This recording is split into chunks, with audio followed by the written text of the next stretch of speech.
전국 대부분의 지역에 폭염 경보가 내려진 가운데 연일 찜통 더위가 기승입니다. 내일은 더위의 기세가 더 강해지겠고 당분간 폭염은 계속될 전망입니다. 장마의 고통이 채 끝나기도 전에 폭염 피해가 잇따르고 있습니다. 올여름 온열 질환자는 이미 1,000명이 넘었고 주말 사이 10여 명이 숨졌습니다. 50억 클럽 의혹을 수사하고 있는 검찰이 박영수 전 특별검사 신병 확보에 나섰습니다. 검찰은 박 전 특검 딸이 화천대유에서 빌렸던 11억 원이 박 전 특검 몫이었다고 보고 혐의를 추가 적용했습니다. 여야는 이동관 방송통신위원장 후보자 지명을 놓고 대립하고 있습니다. 여당은 공영방송 정상화가 두렵냐며 공세에 나섰지만 민주당은 인사참사의 활용점정이라며 철회를 촉구했습니다. 서울 신림동 흉기 난동 사건 피의자 조선을 옹호하거나 피해자들을 조롱하는 2차 가해가 퍼지고 있습니다. 처벌 규정이 없거나 적용하기가 쉽지 않아서 보완이 필요하다는 지적입니다.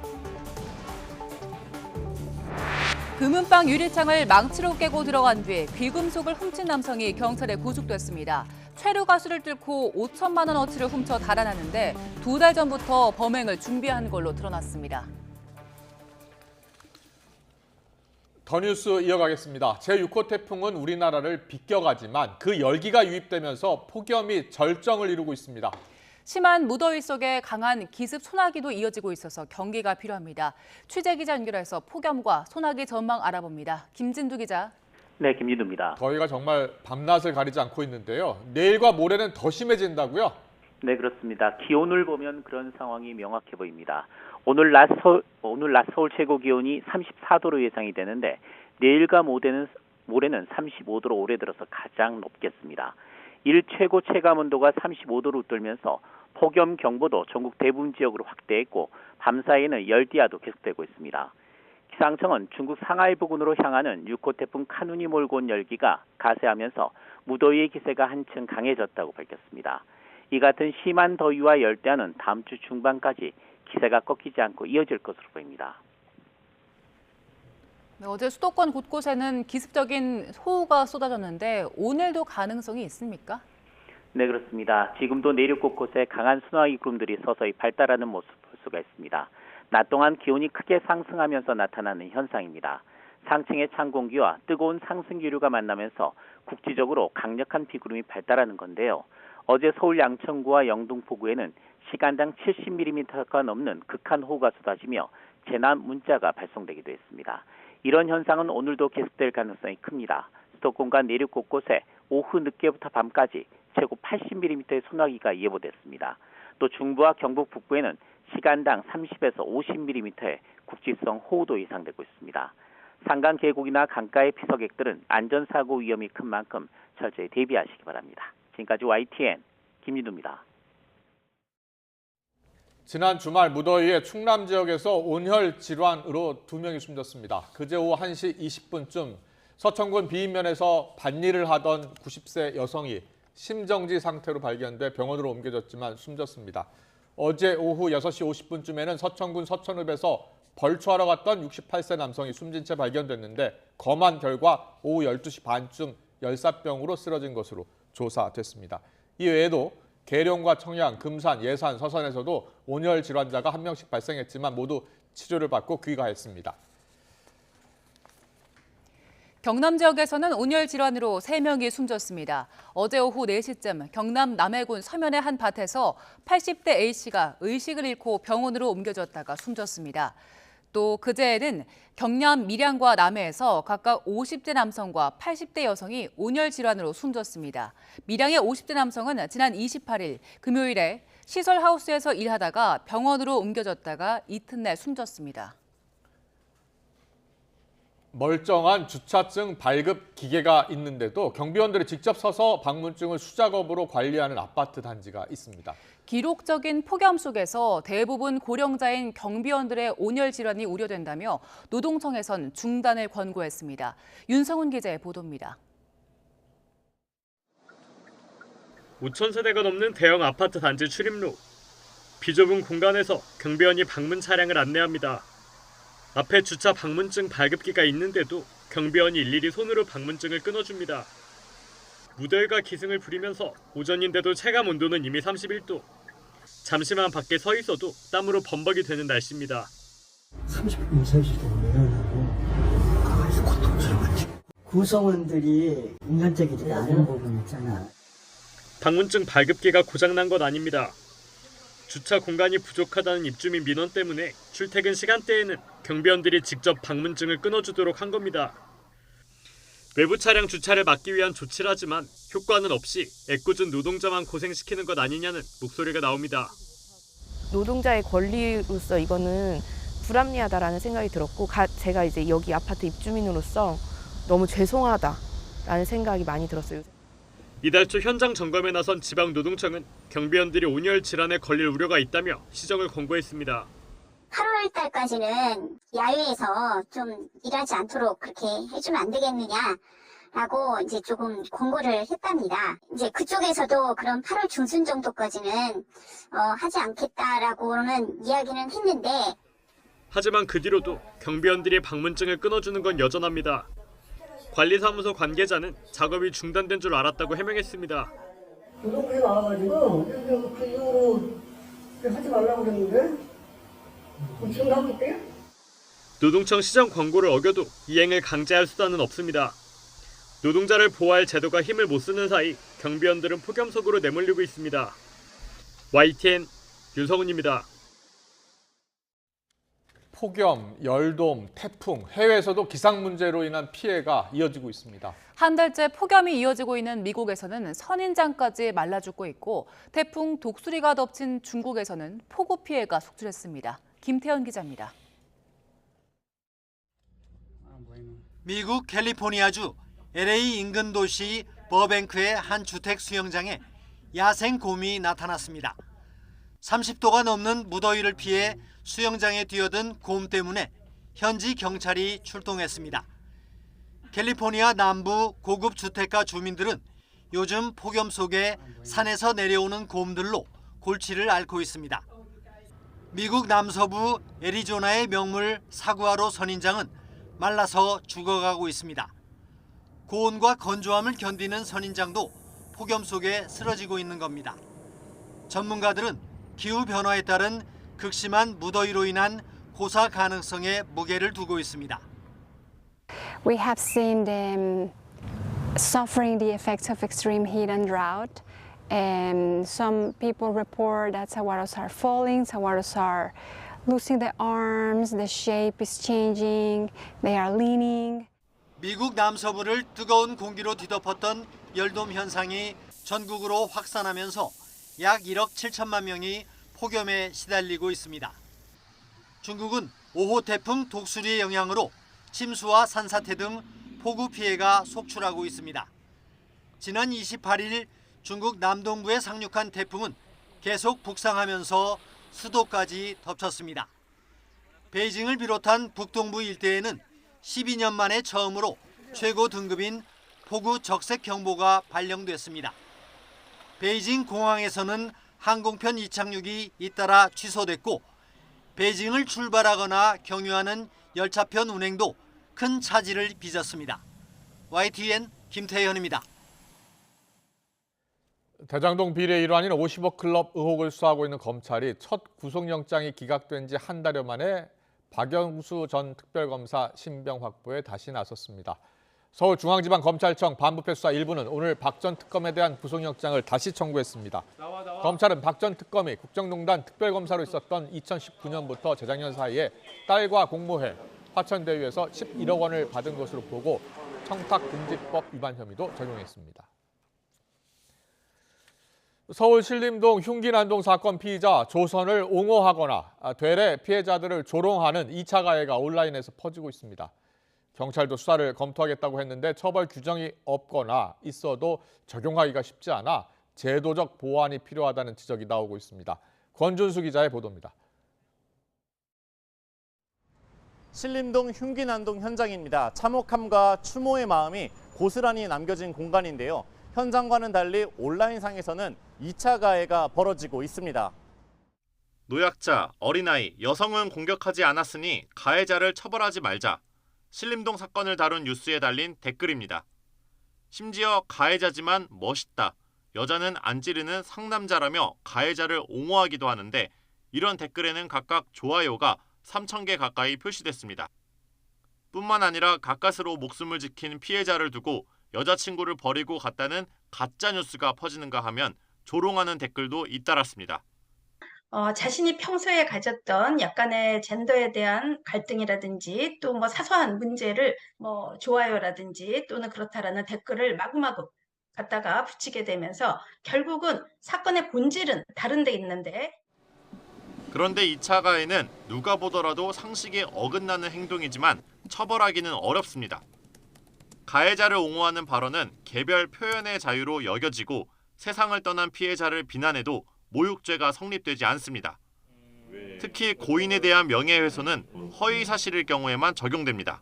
그런 악플 같은 경우는 모욕이나 명예훼손으로 성립이 될 수 있을 것 같은데 이 사자대상 모욕은 처벌 규정이 없어가지고 처벌이 안 되고요. 이 사자명예훼손에 있어서는 유족이 고소를 해야 되는데 유족이 형사상 고소를 하지 않는다면 처벌이 어렵고 윤익은 경찰청장이 신림동 사건의 2차 가해를 막기 위해 피해자와 유가족 모욕 사례를 살펴보겠다고 밝혔지만 일선에선 수사가 실제로 쉽지 않을 거라 보는 것도 이 때문입니다. 온라인상 2차 가해자를 특정하는 데 시간이 오래 걸릴 뿐만 아니라 잡더라도 처벌할 조항이 마땅치 않은 겁니다. 참혹한 범죄의 틈 바구니에서 피해자와 유족을 2번 울리는 2차 가해. 아픔과 슬픔을 치유하는 과정에서 새로운 상처가 생기지 않도록 실효적으로 제재할 방안을 모색해야 한다는 목소리에 힘이 실리고 있습니다. YTN 권준수입니다. 서울 신림동 일대에서 살인을 저지르겠다는 글이 온라인 커뮤니티에 또 올라와서 경찰이 수사에 나섰습니다. 서울관악경찰서는 온라인 게임 커뮤니티에 오늘 신림역에서 남성 20명을 살해하겠다는 글을 올린 작성자를 추적하고 있습니다. 경찰은 IP를 추적하는 동시에 해당 게임 회사 서버 등을 확인할 예정입니다. 경찰청 국가수사본부는 카드 게임을 하면서 술을 즐길 수 있어서 최근 인기를 끄는 홀덤 펍 등 영업장 내의 불법 도박 행위에 대해서 오늘부터 연말까지 집중 단속을 실시합니다. 특히 게임에 사용된 칩을 현금이나 각종 상품으로 환전해주는지와 업주가 수수료를 챙기는지 집중 단속할 방침입니다. 금은방 유리창을 망치로 깨고 들어간 뒤 귀금속을 훔친 남성이 경찰에 구속됐습니다. 최루가스를 뚫고 5천만 원어치를 훔쳐 달아나는데 2달 전부터 범행을 준비한 걸로 드러났습니다. 화면으로 보겠습니다. 어두운 밤인데요. 금은방 유리창을 가린 블라인드가 거치더니 구석에서 헬멧을 쓴 남성이 모습을 드러냅니다. 한 손에는 망치를 들고 있습니다. 침입을 감지하자 자동으로 최루가스가 분사가 되고 있는 상황입니다. 그렇지만 아랑곳하지 않고 매대에 놓인 금부치를 쓸어 담습니다. 지난 25일 새벽 3시 50분쯤 경기 용인시에 있는 금은방에서 30대 남성 A씨가 귀금속을 훔치는 모습이 담긴 CCTV 영상입니다. 1분도 안 돼서 금반지와 금팔찌 등 5천만 원어치를 훔쳐 달아났습니다. 범행을 들키지 않으려 미리 준비한 검은 천막을 금은방 주변에 두르는가 하면 또 오토바이를 타고 도주한 뒤에는 헬멧을 벗고 다른 옷으로 갈아입기까지 했습니다. 범행 다음 날 아침 자택에서 경찰에 붙잡혔는데 조사 결과 2달 전부터 치밀하게 범행을 준비했던 걸로 드러났습니다. 경찰은 A씨에게서 귀금속 3,600만 원어치를 회수해서 금은방 주인에게 돌려줬습니다. 또 A씨를 구속해 구체적인 범행 경위 등을 조사한 뒤 모레 검찰에 넘길 방침입니다. 윤석열 대통령이 오늘 수석 비서관 회의에서 아파트 지하주차장 부실 공사에 대한 전수조사를 하고 즉시 안전조치에 만전을 기하라고 국토부 장관에게 지시했습니다. 최근 인천 검단 아파트 지하주차장 붕괴 사고의 원인으로 지적된 철근 누락이 LH 발주 아파트 단지에서도 무더기로 확인되자 이 같은 지시를 내린 걸로 보입니다. 이도훈 대변인은 브리핑에서 윤석열 대통령이 회의에서 국민의 안전이 무엇보다 중요하고 특히 경제보다 안전이 우선 고려돼야 한다는 점을 강조했다고 밝혔습니다. 금융당국이 시장 종사자들의 부정행위에 대해 엄정 대응을 예고했습니다. 최근 1년 동안 금융사 내부 징계를 살펴보니 솜방망이 처벌 수준인 견책에 그친 경우가 60%에 육박한 걸로 나타났습니다. 엄윤주 기자의 보도입니다. 경기도 안양에 있는 KB증권 지점. 지난 2018년 11월 이곳에서 근무하던 당시 A 부장과 B 과장은 한 고객에게 해외 ETF 매수를 추천했습니다.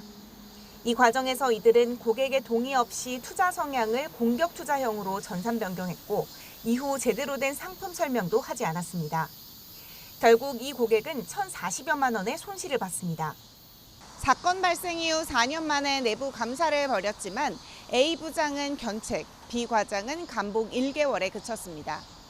YTN이 지난 1년간 상위 10개 증권사의 내부 징계 현황을 살펴보니 이렇게 견책에 그친 것만 전체의 60%에 육박했습니다.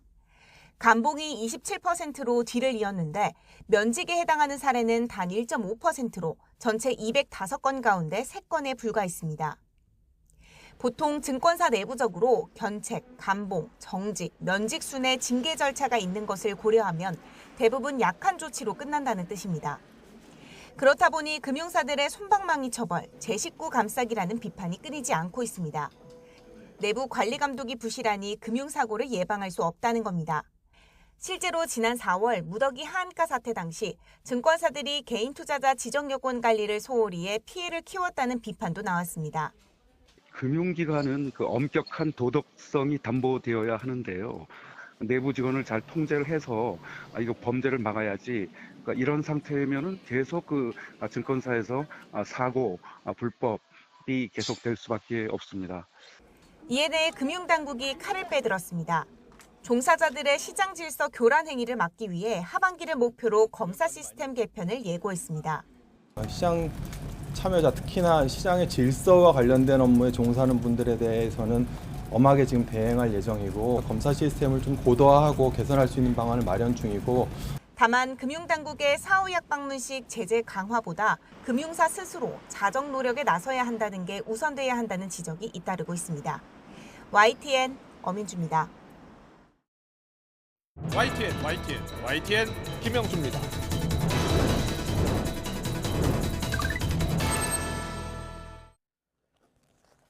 윤석열 대통령의 국정수행 지지율이 오늘 나온 리얼미터 조사에서 4주 만에 오차 범위 내 소폭 반등한 것으로 나타났습니다. 긍정은 37.3, 부정은 59.5%였습니다. 지난 주말에 나온 갤럽 조사에서는 긍정이 2%포인트 오른 35%를, 부정이 3%포인트 내린 55%로 나타났습니다. 정당 지지도는 국민의힘이 35%, 민주당이 29%, 정의당이 4%로 나타났고 무당층은 31%로 조사됐습니다.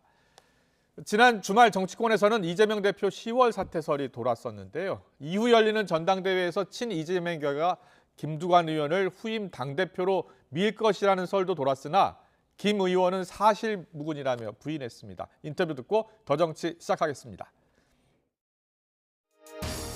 전혀 사실무근이고요. 아마 그런 정도의 큰 그림이 그려졌다면 여의도의 정식으로 소문이 났겠죠. 네. 전혀 들은 바가 없고 어제 조정식 사무총장이 기자간담회에서 뭐 이렇게 평론가들의 상상력을 발휘해서 쓴 거라고 했고 저도 뭐 해프닝이라고 생각을 합니다. 뭐 10월 전당대회라는 게 가정인데 전혀 그럴 가능성이 높지 않다고 보고 있고요. 이재명 대표가 이제 내년 총선에서 우리가 승리하지 못하면 민주진보 진영의 미래도 좀 어둡고 본인도 정치적 미래가 없다는 원론적인 이야기를 아마 3월인가 어디 인터뷰에서 5총에서 한번 했거든요. 그런 부분이 좀 그런 부분에다가 누가 좀 시나리오를 만든 게 아닌가 그렇게 이해가 되어지고요. 네, 여론조사에서 나타난 진짜 민심 읽어보는 시간입니다. 김형준 배재대 석좌교수, 배종찬 인사이트K 연구소장 나와 계십니다. 어서 오십시오. 안녕하세요. 안녕하십니까. 네. 자, 김두관 의원 이야기는 잠시 뒤에 나눠보고요. 오늘 나온 리얼미터 조사부터 보겠습니다. 윤석열 대통령 지지율이 4주 만에 반등을 해서 37.3%로 나타났습니다. 지난주 말에 나온 최근 갤럽 조사에서는 2%포인트 오른 35%를 나타냈는데요. 자, 지지율 상승 배경을 어떻게 분석하고 있는지 김영준 교수님부터 말씀해 주시죠. 저는 뭐 두 가지 포인트로 요약을 말씀을 좀 드리고 싶은데요. 예. 일단은 4주 만에 이제 반등했다는 게 이제 첫 번째 0.7%포인트 올라갔기 때문에 오차 범위 냅니다. 그거는 뭐 완전히 작은 변화라고 볼 수밖에 없고 그럼에도 불구하고 추락했었던 거를 이렇게 한번 반등했다는 예, 의미가 예. 있고요. 요거는 리얼미터 조사지만 실은 갤럽 조사에서도 2주 연속 이렇게 상승하는 모습을 좀 보이고 있어요. 네. 그런데 실제 이렇게 내용상으로 보니까 예. 정당 지지도와 다르게 대통령 국정운영 지지도는 리얼미터 조사에서는 서울과 인천, 경기 수도권에서 굉장히 지금 높게 나와요. 예, 서울 같은 경우는 예. 2.3%포인트, 예. 인천, 경기에서 4.3% 정도 포인트 높게 나오고 있거든요. 지역별로 봤을 때. 지역별로 봤을 때 수도권에서 반등을 해주는 그러한 의미다. 그렇다고 한다면은 우리가 지금 얘기하고 있는 여러 가지 정치적 이슈, 특히 이제 서울 양평 고속도로 네. 특혜 의혹에 대한 예, 문제도 이게 그렇게 크게 작동되고 있지 않다라는 것을 보여주는 예. 하나의 단면이 아닐까라는 생각을 우선 하게 됩니다. 그렇게 보시는군요. 네, 배종찬 소장님은 어떻게 보고 계십니까? 그럼 뭐 가장 큰 이유는 예. 일단 수해 대응과 관련된 부분이 좀 해소된 측면이 있다. 그러니까 수해 대응이 직전 조사에서는 윤석열 대통령 부정평가에 가장 큰 영향을 줄 정도였거든요. 네. 그 부분이었는데 그 부분이 좀 해소되면서 누가 올라갔느냐? 70대 이상이 올라갔어요. 그 이야기는 연령대별로 봤을 땐 70대 이상이 그렇습니다. 예. 그래서 이제 수해 관련된 부분 또 이제 지금 수해가 집중됐던 지역에서 조금 벗어난 지역이 어디냐면 충청과 대구 경북일 거예요. 네. 그래서 충청권에서도 윤석열 대통령의 지지율이 조금 더 회복됐다, 올라갔다. 네. 그리고 특히 이제 TK 지역에서 결집하는 양상으로 나타났다는 것은 수해 대응과 관련해서 무거워졌던 대통령의 지지율이 조금 해소된 측면이 있다. 네. 그렇게 되면서 지지층들이 다시 회복됐던 그 영향이 있는 것으로 보입니다. 그렇군요. 지역별, 연령대별 분석도 해주셨는데 잠시 뒤에 좀 더 자세히 분석을 해드리고요. 자, 그렇다면 긍정평가, 부정평가 1위는 무엇이었냐? 다 외교였습니다. 그런데 지난주 이슈 가운데요. 이상민 장관 탄핵 심판 기각이 있었거든요. 그게 어떤 영향을 미쳤는지도 관심이고 서울 양평고속도로 이슈 같은 경우에는 큰 영향은 없었던 것으로 분석을 하셨는데 서울 양평고속도로가 정치권 큰 이슈였잖아요. 네. 그런데 여론조사에서는 안 나타난 이유는 어디에 있을까요? 이미 좀 선 반영된 것도 있을 것 같고요. 또 예. 이제 논란이 길어지고 있는데 논란이 길어지는데 한쪽 방향으로 쏠리면은 여론 지형에 영향을 줄 수가 있습니다. 그런데 예. 좀 정쟁화되고 있잖아요. 네네. 그러니까 계속해서 국회에서도 치고받고 논의가 되고 있으면 이럴 때 어떤 상황이 되냐면 진영과는 그대로 또 결집돼 있는 상태로 나타납니다. 그런데 중도층에 있는 중도층이나 또는 MZ세대나 또는 무당층은 안 움직여요. 또. 예. 그러니까 일단 관망세로 들어가는 겁니다. 이거 관망세로 들어가고 있다. 지켜보자. 어떻게 되는지 지켜보자. 그러니까 정쟁화되는 구도 속에서 강력하게 진영 프레임이 또 구축돼 있기 때문에 네. 큰 변화는 없다. 그러니까 물론 이제 이 부분에 대해서 더불어민주당이나 이제 진보층에서는 진보층에서는 이런 얘기가 나올 거예요. 좀 더 왜 원희룡 지사가 전면 백지화를 했는데 그 다음에 다시 재추진하는 것으로 또 전개되고 있느냐. 네, 네. 이해가 안 된다. 또 노선 변경에 대한 결정적인 원인과 영향도 잘 해명이 안 되고 있다. 그렇지만 예. 이제 전반적인 대중들은 이걸 진영으로 보게 되죠. 진영 논리로 보고 있다. 결국 서울 양평간 고속도로가 진영 영향을 주게 되는 것이고 아까 이제 서울 지역에 예. 윤석열 대통령의 지지율이 조금 올라갔고 이제 인천 경기도 좀 변화가 있었다라는 김영준 교수님의 분석에는 부동산 이슈도 있을 거예요. 왜? 적어도 부동산과 관련된 세제 부분은 상당히 또 완화가 되거든요. 그럼 7월 중에 재산세도 있었고 그 외에 각종 뭐 세제 관련된 부분이 완화됐다면 그 부분도 좀 더 지지율상으로는 유리하게 작동됐을 수가 있겠죠. 그렇군요. 앞서 이슈 관련해서는 수해 대처 미흡 부분이 지난주에는 이제 반영이 어느 정도 안 되고 대처 쪽으로 방향이 쏠리면서 지지율에 큰 영향을 미치지 않았다 이렇게 분석을 해주셨어요. 한국갤럽에서 긍정 부정 평가 이유를 자유응답을 하고 있거든요. 그렇죠. 어떤 주관식이죠. 주관식인데 주관식. 예. 실제로 잘 대답 안 하는 비율이 상당히 높아요. 네. 그럼에도 불구하고 외교가 긍정 부정 모두에게 나타났다는 거는 지금 민심의 흐름이 지금 정치 현실과는 전혀 다르게 움직이고 있다는 걸 보여주는 거 아닌가요? 예. 예를 들어 뭐 대통령이 지금 해외 순방을 하고 있다든지, 네. 근데 8월 18일 날 이제 미국에 3자 회담을 하러 간다면 그게 뭐 외교 문제가 한심 있지만 지금 일주일 동안은 전혀 외교 쪽 문제와 관련된 부분들은 그렇게 크게 부각된 기억이 잘 안 나고 있거든요. 후쿠시마 오염수를 비롯해서 한일 관계, 한미일 관계가 반영된 거 아닐까요? 그거는 뭐 오랫동안 벌써 한 2달 이상을 끈 문제이기 때문에 그게 외교 쪽으로 해서 반영됐다라고 보기에는 조금 그렇군요. 한계가 있는 부분들이 분명히 있지 않을까라는 생각을 좀 하게 되는 거고요.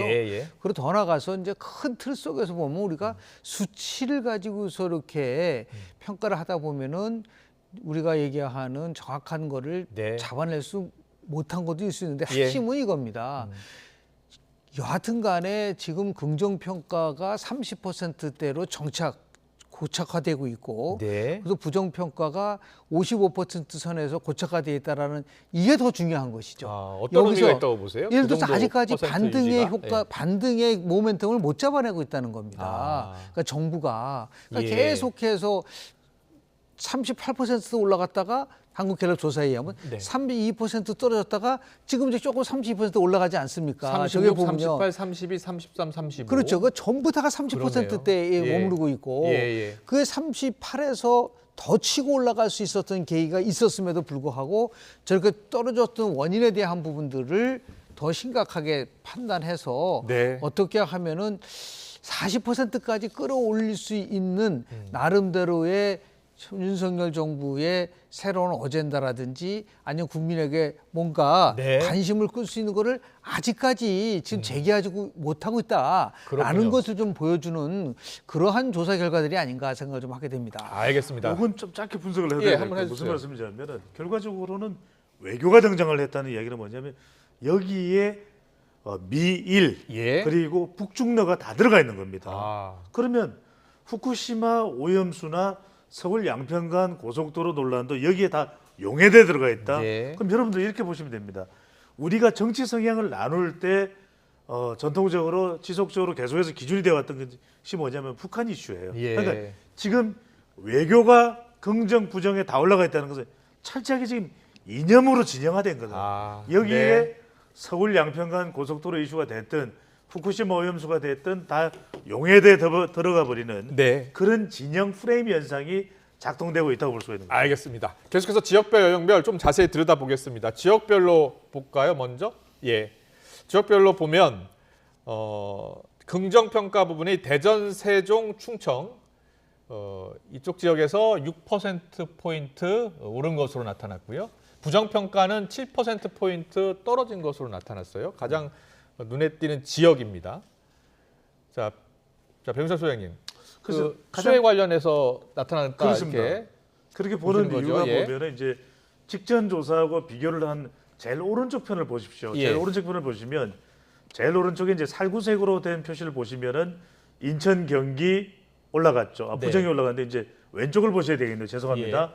왼쪽에 약간 옅은 남색으로 돼 있는데 부분을 보면은 인천, 경기가 올라갔고요. 그 다음에 대전, 세종, 충청이 가장 많이 올라갔습니다. 그렇네요. 그리고 대구, 경북도 3%포인트가 올라갔어요. 이 이야기는 뭐냐면 여전히 부산, 울산, 경남은 이 후쿠시마 오염수의 여진이 있는데 지금 인천, 경기 그리고 충청, TK가 올라갔다는 이야기는 수해 대응과 관련된 부담이 좀 해소된 거예요. 그렇군요. 이제 폭염으로 전환되면서 그리고 연령대로 봐도 상당히 이 재난에 취약한 연령대 한번 볼까요? 바로 보시는 게 좋을 것 같습니다. 연령대 보시면 20대는 떨어졌어요. 20대는 부정평가가 3%포인트 떨어지고 긍정도 떨어졌어요. 2%포인트. 그런데 여러분들이 제일 왼쪽에 옅은 남색으로 되어 있는 부분을 제일 하단부를 보면 60대에서는 5%가 올라갔죠. 그리고 70대에서 가장 많이 올라갔어요. 8%포인트. 그래서 지난 시간에 우리 방송에서 분석을 해드릴 때 70대가 좀 수해에 취약하다. 이들의 불만족이 반영됐을 수 있다는 말씀을 드렸는데 일단은 그 부분이 좀 이완된 거겠죠. 그렇군요. 좀 느슨해졌겠죠. 그 영향이 있는 것으로 분석이 됩니다. 알겠습니다. 사실 여기서 핵심 포인트는요. 그동안 우리 세대별로 하면 2030 대 4050 대 6070이라는 거가 돼 있는데 네. 여기가 왜 이제 현 정부한테 위험한 시그널이냐면 위험한 시그널이다. 네, 왜냐하면 2050까지가 묻혔다는 거예요. 2030하고 4050을 한번 보세요. 네, 네. 전부 다 이게 10%대, 20%대 저렇게 돼 있지 않습니까? 지지율로 봤을 때. 그렇죠. 그러니까 네. 60대, 70대만 지금 이제 직무평가가 굉장히 긍정적으로 높지만 50%대니까요. 예, 50대까지 보면은 전부 다 낮지 않습니까? 21, 26, 19, 34. 그렇죠. 이게 이제 2050이라고 하는 것이 만들어지면 네. 2030하고 4050이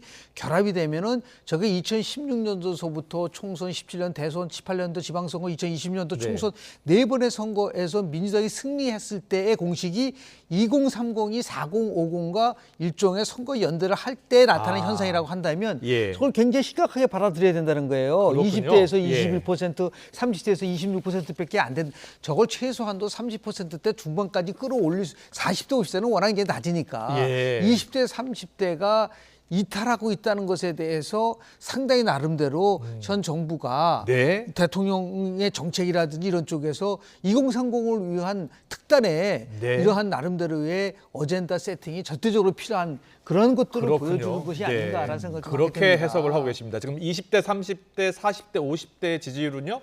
20%, 30%대를 유지하고 있거든요. 그렇습니다. 예, 비슷하게 분석하고 계시는 거죠. 그렇습니다. 중요한 것이 결과적으로는 아직까지는 그나마 대통령도 그렇고 국민의힘이 위안을 삼을 수 있는 것은 이 흡수되지 않는 MZ세대나 40대 또는 우리 이제 그래프상에는 안 나옵니다. 화이트 칼라입니다. 대체로 이제 30, 40대가 직업상으로는 화이트 칼라 사무직이 많죠. 직업별로 봤을 때 이들은 전통적으로 민주당을 지지해왔거든요. 그렇기 때문에 윤석열 대통령 지지나 국민의힘 지지로 잘 흡수되지 않고 있는데 이들이 지금 시점에는 최근 시점에는 민주당 쪽으로도 잘 결집이 안 되고 있어요. 그나마 이 부분이 총선까지는 시간이 남아 있으니까 우리가 청년 정책을 더 잘하면은 흡수할 수도 있겠지 생각하지만 그건 알 수가 없습니다. 그래서 얼마나 파격적이고 전격적이고 공격적인 청년 정책을 꺼내 놓느냐. 여성 정책도 중요합니다. 상당히 남녀 비율로 따져보면 여성들이 현 정부에 대해서 국민의힘에 대해서 비토 정서 그러니까 부정적인 정서가 강하다. 이들의 마음을 그렇다면 어떻게 되돌리는 최근에 그래서 나온 게 저출산 정책일 수도 있습니다. 그런 부분들을 얼마나 실효적으로 더 확대해낼 수 있는가가 상당히 중요하다고 봐야 되겠습니다. 그렇군요. 자, 이 여론조사 분석 저희가 지금 세대별로도 분석했고 지역별로도 분석을 하고 있습니다. 정당 지지율 잠깐 보고 가겠습니다. 자, 리얼미터 조사, 한국갤럽 조사 저희가 다 준비를 했는데요.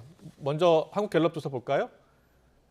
자, 한국갤럽 조사에서는 국민의힘 지지율이 35%, 2%포인트 올랐고 민주당 지지율이 29%로 1%포인트 떨어졌습니다. 이와 관련해서 한국갤럽은 민주당 지지율이 최저수준으로 떨어졌다. 윤석열 대통령 취임 이후에 크게 떨어졌다. 이렇게 분석을 했어요. 리얼미터 조사를 볼게요. 리얼미터 조사를 보면 민주당이 44.3, 국민의힘이 36.3 이렇게 나왔습니다. 리얼미터 조사하고 조사 방식도 다르니까요. 표본도 다르고 이렇게 나왔습니다. 이거 어떻게 해석하는 게 좋겠습니까? 김영주 교수님. 혼돈스럽죠. 혼란스럽고 혼돈스럽다. 왜냐하면 지금 보십시오. 리얼미터에서는 더불어민주당이 43.3인데 그리고 갤럽에서 29%는 저 차이가 15.3% 차이가 난다는 거죠. 15.3%. 이게 같은 조사 기간은 아니더라도 같은 비슷한 시기에 조사를 했는데 이런 게 나올 수가 있는가라는 것에 대해서 수없이 제가 많이 반복을 좀 해봤고 그래서 제가 이제 동일한 여론조사 결과를 가지고 좀 봐야 된다고 얘기를 하지만 이건 도저히 좀 이해가 될 수가 없는 부분이 근데 보면요 있어요. 무당층이 크게 달라요. 그래서 여기는 11%인데 갤럽은 31%예요. 그렇죠. 그럼 그 무당층에 있는 사람들을 계속해서 반복적으로 조사를 해서 물어본 것인지 그러니까 이 부분에 대한 것들이 좀 설명이 명확하지가 않는데 다만 한국갤럽 조사가 갖고 있는 함의를 본다고 한다면 20%대로 떨어졌다라고 하는 거는 3월 첫째 주 이후에 5개월 만에 좀 떨어진 겁니다. 그런데 하나 흥미로운 거는 두 가지예요. 첫 번째는 뭐냐면 대통령의 국정운영 지지도하고 정당 국민의힘 지지도는 전주 대비 2%씩 올랐단 말이에요. 그런데 지금 민주당 지지율은 떨어졌다고 얘기했다고 하면 그렇게 파상적 공격을 했음에도 불구하고 왜 민주당의 지지율은 떨어지고 예를 들어서 국민의힘과 대통령 지지도는 오히려 상승했느냐라는 것에 대한 것을 민주당이 예. 나름대로 고민을 해야 될 부분인 거는 사실인 것 같습니다. 자, 배종찬 소장님. 네. 어떻게 분석을 해야 됩니까? 우리 시청자 여러분께서. 저는 일단은 민주당이 이 갤럽 조사를 기준으로 해서 원인 파악을 해야 된다고 봅니다. 예. 왜 그러냐면 예.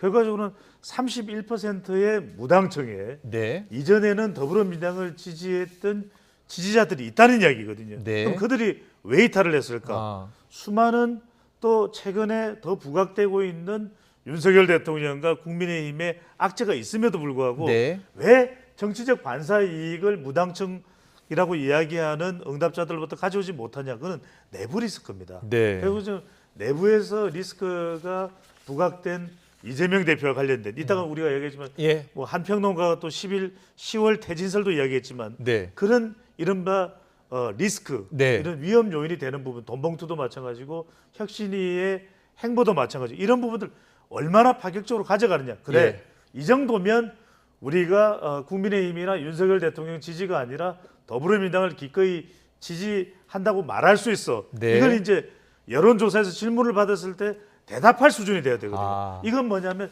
굉장히 적극적인 더불어민주당의 지지로 돌아선다는 이야기입니다. 네. 왜냐하면 정당 지지율은 우리가 강하게 지지하는지 약하게 지지하는지는 안 묻고 있거든요.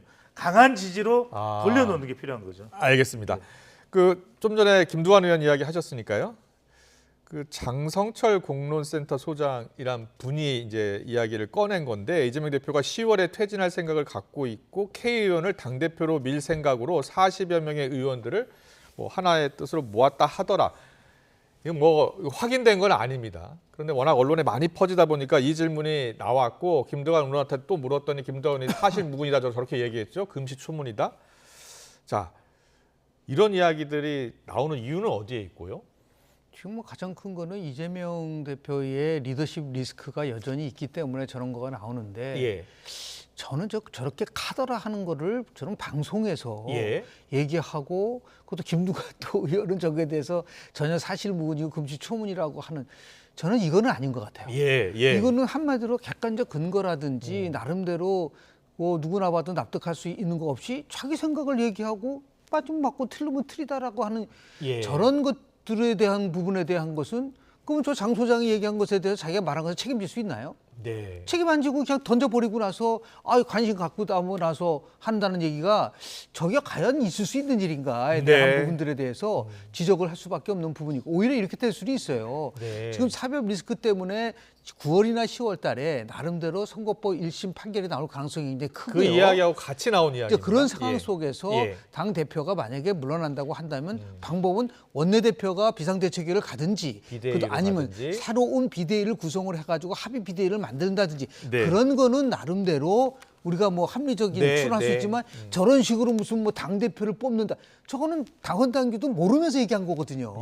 저게 그냥 가능한 거냐. 한마디로 무지하게 해서 얘기한 걸 가지고 저런 식으로 확대 재상산된다는 얘기는 저건 민주당 입장에서 봤을 때는 저건 뭔가 어떤 의도를 가지고 얘기한 것이다라고 하는 그런 평가를 얘기할 수 있는 거죠. 근거를 갖고 이야기해야 되는 것 아니냐라고 비판하셨습니다. 김영준 교수님 말씀이 이제 일리가 있게 들릴 수 있는 것은 그만큼 어떤 근거냐가 중요한 거예요. 그런데 따지고 보면 장성철 소장이 부각시켜서가 아니라 그만큼 지금 지지율 상태가 안 좋지 않습니까? 그러니까 갤럽 기준으로 할 때는 우리 이제 진짜 민심 코너에서도 소개를 해드렸듯이 29%의 거의 최저치에 가까운 지지율 이런 불안감이 저는 사법 리스크와 맞물려서 10월 위기설이 나왔다. 근데 여기서 중요한 것은 저는 난데없이 김두관 의원의 위기설이 나올 수 있을 것 같아요. 왜냐하면 이렇게 되면 이재명 대표 지지층들은 또 가만히 있겠습니까? 근데 또 문제는 뭐냐면 김두관 의원의 지역구는 경남 양산이거든요.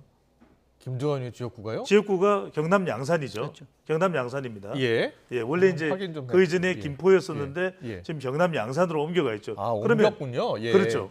그러면 이제 경남 양산은 또 PK 지역이기 때문에 국민의힘이 상당히 전력 투구를 할 수가 있거든요. 그렇게 되면 그래? 10월에 당대표가 된단 말이야? 그러면 총력을 기울여서 국민의힘도 총공세, 민주당 내에서의 이재명 대표 지지층도 총공세. 그러니까 김두관 의원이 이럴 것 같아요. 이거 뭐야? 장성철 소장 왜 그래? 이런 이야기가 나올 가능성이 있는 것이죠. 알겠습니다. 경남 양산 을이군요. 네, 네, 그렇습니다. 예, 알겠습니다. 뭐 정치적인 추론을 하기 시작하면은 끝도 예. 없다는 게 오히려 그거보다는 우리가 합리적 추론을 하면은 명락 회동의 결과가 생각보다도 별로 그렇게 효과가 없다. 예. 오히려 이재명 대표는 당의 단합을 얘기를 하고 예. 이 전 대표는 화합을 얘기하는 거, 혁신을 얘기하는 과정에서 충돌이 일어나기 때문에 이거는 치유될 수 없는 방향으로 가는 게 아니냐. 그런 상황 속에서 9월달 선거법 1심 판결이라든지 나오면 예, 예. 자연스럽게 나름대로 이재명 대표가 처음에는 뭐 이런 얘기 많이 나왔었잖아요. 네. 질서 있는 퇴진 얘기도 나오고 유쾌한 결별도 나왔지만 다 그건 자기의 사내 얘기 부분인 거고 좀 더 뭔가 정확한 근거를 가지고 얘기를 하는 그러한 좀 풍토가 좀 만들어졌으면 좋지 않을까라는 생각을 좀 합니다. 알겠습니다. 지금 민주당에서는 찌라시 수준의 소설이다라는 입장이라는 것을 한 번 더 말씀드리겠습니다. 자, 국회가 보름이 넘는 휴직기에 들어갔죠, 이제. 그런데 지금 국회는 이동관 방송통신위원장 후보자 인선 문제를 놓고 계속 충돌하고 있습니다. 이동관 후보자를 둘러싼 여야 목소리 듣고 오겠습니다. 대통령이 끝내 원조 방송장악기술자 이동관 특보를 방통위원장으로 지명했습니다. 지금까지만으로도 정권의 인사는 낙제점입니다. 여기에 방송장악위원장 이동관 특보까지 더해지면 윤석열 정권은 홍위병 집합소라는 오명을 벗어나기 어려울 겁니다. 인사가 더 이상 망사가 돼서는 안 됩니다. 풍부한 지식과 경험, 그리고 다양한 인간관계, 또 네트워킹, 리더십, 추진력 이런 삼박자를 갖춘 인물이다. 저희들은 그렇게 보고 있고요. 만약 야당이 인사청문회 보이콧을 한다면 어떻게 하실 생각이신가요? 그 민주당이 보이콧 카드를 만진다는 것 자체도 저희들은 알고 있는데요. 예. 그 자체가 바로 인사청문회에 자신이 없기 때문에 그런 것이다. 저희들은 그렇게 보고 있습니다. 자, 뭐 보이콧 이야기가 나왔습니다만 민주당이 보이콧하겠다고 공식적으로 확인한 것은 아니죠. 그렇습니다. 예? 네. 보이콧 하겠습니까? 청문회 하겠습니까? 청문회 하겠죠? 보이콧 안 할 가능성이 예, 높을 것 예. 같아요. 왜 그러냐면은 보이콧을 이제 한다는 것은 정치적으로는 분명하게 선을 긋는 예. 정치적인 더불어민주당의 의사 표현은 가능합니다. 근데 뭐냐면 결과적으로는 윤석열 대통령은 청문 보고서가 채택되지 않더라도 임명할 가능성이 높거든요. 예. 그렇다면 인사청문회를 통해서 이 이동관 후보자와 관련된 각종 의혹들을 부각시켜 줘야 예. 더불어민주당으로서는 그 이후에 임명이 되더라도 상당히 여론전에서 유리한 국면을 또 주도권을 가져갈 수 있다고 판단할 거예요. 네. 그래서 저는 이 여론을 생각한다면 데이터 분석 전문가니까 네. 더불어민주당이 보이콧을 하겠다라고 얼음장을 놓고는 있지만 예. 실제로는 참석을 해서 여론으로 상당히 이동관 후보자의 문제점들을 부각시키는 전략 전술을 취할 것으로 보입니다. 오죽하면 보이콧 이야기를 하겠느냐 이런 입장이에요. 어떻게 보세요? 인사청문회와 관련돼서 뭐 우리가 수차 말씀을 많이 드렸는데요. 뭐 두 가지 면을 보지 않습니까? 정책과 이제 도덕성에 대한 부분인데 예, 이제 이 예. 도덕성에 대한 문제에 대한 부분인 거죠. 예. 정권이 바뀔 때마다 이 두 단어가 항상 나와요. 빅데이터 분석을 하면은 네. 방송 장악하고 네. 보도 개입 이 예, 부분이지 예, 않습니까? 예. 그럼 저는 제 스스로 한번 물어보고 싶어요. 네. 방송통신위원회 위원장이 어떤 구조 속에서 방송을 장악한다는 얘기죠? 그런 얘기는 안 해요. 예. 그러니까 지금 울타리를 쳐놓고요. 쪽문 하나 만들어 놓고 그 안에서 몰아세우면 사람들이 다 어디로 가죠? 쪽문으로 갈 수밖에 없잖아요. 예. 그럼 이 울타리에 대한 거를 바꿔줄 생각. 그러니까 방송통신위원회장이 어떤 사람이 오더라도 방송의 독립성과 중립성을 지킬 수 있는 얘기는 전혀 하지 않고 예. 오로지 저 사람이 오면 장악하고 이런 것만 가지고 논쟁을 부린다는 여야 정치권을 보면서 참 한심하다. 그러니까 예를 들어서 이게 방송 문제와 관련돼서 언론 독립성 관련돼서 이 정부만 있었나요? 예. 문재인 정부 때는 없었나요? 그 정부는 박근혜 정부 때는 없었나요? 계속해서 반복적으로 왔던 부분에 대해서는 하나도 고치지 않고 정보 개입을 차단할 수 있는 그런 시스템을 만들 생각을 그렇지, 안 하고 전혀 안 하고 어떤 사람이 오면은 문제가 되니까 이 문제 가지고 계속 뭐 앵무새처럼 저는 이거는 아니다라는 예. 부분 속에서 검증도 해야 되고 다 해야 되지만 이 부분들도 어떻게 같이 함께 바꿀 수 있는 얘기를 좀 해주는 것이 청문회에 있어서 핵심적 사항인데 아쉽다라 그런 말을 좀 드리고 싶습니다. 알겠습니다. 변 소장님은?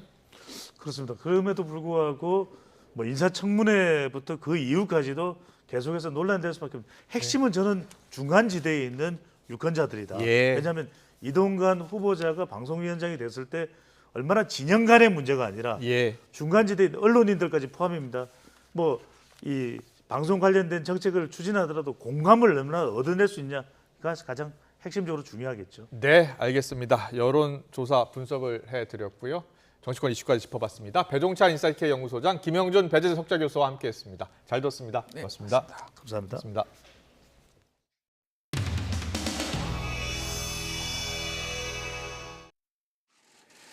우리 뭐 다 예측하신 대로 대통령께서 방송통신위원회 위원장으로 이동관 대통령 대외협력특별보좌관을 지명코자 합니다.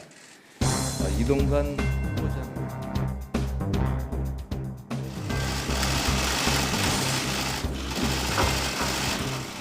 공정한 미디어 생태계의 보건, 그리고 자유롭고 통풍이 잘 되는, 그러나 우리가 언제까지 진영 논리의 그 이해와 충돌을 빚는 패러다임에 갇혀 있을 수는 없다고 생각합니다. 그러니까 언제까지 저희가 과거의 틀에 갇혀서 얽매여 있어서는 안 된다고 생각합니다. 언론의 80%가 반대하는 인사를 결국 방송통신위원장이 윤석열 대통령이 노리는 것은 뻔합니다. 언론을 푸들로 만들겠다는 거 아닙니까? 나를 불편하게 하는 언론들은 가차없이 내리치고 나의 정책과 나의 말에 대해서 잘 실어주는 언론들은 전용기도 태워주고 따로 대통령실로 부르고 방송장악 시즌2다 뭐 이런 식으로 좀 비판이 많아가지고 방송장악 전문가는 바로 민주당 정권 아닌가요? 학폭 의혹도 있었잖아요. 그 부분에 대해서 문제될 게 없다고 보시나요? 인사청문회 과정에서 필요한 사항들을 검증하시면 될 일이지, 아직 검증도 해보지 않은 상태에서 지레짐작으로 이렇게 저렇게 하는 것은 넌센스입니다. 이동관 방송위원장 지명. 당내에서 인사청문회 보이콧하는 방향까지 검토하시는지 궁금하고요. 그런 문제에 대해서 아직 당이 논의해서 결정된 바는 없습니다. 인사청문회 하기 전 과정까지 갈 때까지 여러 가지 문제 제기와 그다음에 지명의 부당성에 대해서 당이 강력하게 계속 제기를 하게 될 겁니다. 비록 반대를 하더라도 청문회 현장에서 본인들의 주장을 적극적으로 이동관 후보를 상대로 질문함으로써 국민들의 판단을 받게 하는 것이 공당의 옳은 자세라고 생각합니다.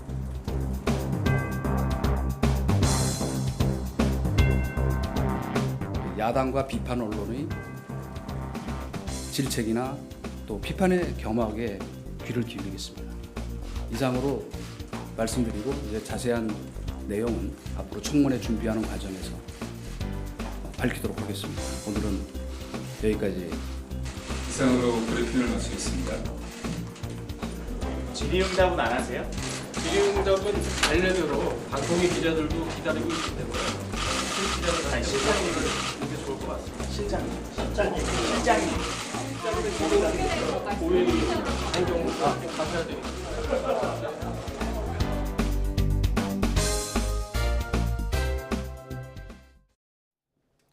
숨막힐 정도로 더위가 강합니다. 대부분 지역에 폭염경보가 내려진 가운데 서울 낮 기온이 33.4도까지 올랐고 습도가 높아 체감 더위는 이보다 더 심한데요.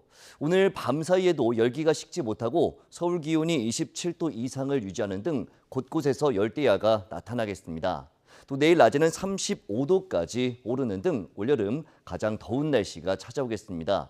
온열 질환에 걸릴 위험성이 높은 만큼 각별히 주의해 주시기 바랍니다. 오늘 밤까지 곳곳에 돌풍과 벼락을 동반한 소나기가 내립니다. 특히 중부와 경북 북부에는 시간당 30에서 60mm, 많은 곳은 70mm 이상으로 매우 강하게 쏟아지겠습니다. 내일은 오늘보다 하늘이 더 맑아지겠고 경기 북동부와 영서 곳곳에만 오후 한때 소나기가 지나겠습니다. 이에 따라 전국적으로 자외선이 무척 강해집니다. 외출하시는 분들은 자외선 차단에도 신경 써주시기 바랍니다. 내일 아침 기온은 오늘과 비슷하거나 조금 높겠습니다. 서울 27도, 대전 25도, 부산 26도로 예상됩니다. 낮 기온은 35도 안팎으로 크게 오르겠습니다. 서울 35도, 대전 36도, 광주 36도, 대구도 36도까지 오를 것으로 전망됩니다. 날씨 정보였습니다. 네, 이슈를 더 쉽게 전해드리는 더 뉴스. 내일은 더 준비하겠습니다. 잠시 뒤에는 뉴스큐가 방송됩니다. 시청해주신 여러분 고맙습니다.